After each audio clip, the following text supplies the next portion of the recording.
Builder.io and FlutterFlow both help you build UIs visually, but they're solving different problems for different teams. Let's begin with Builder. So it's aimed at web devs and marketers who want to design and ship faster without constantly waiting on engineering.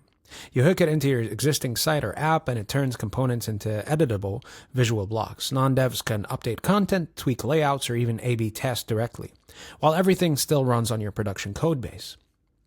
FlutterFlow is for building full apps, cross-platform, from scratch.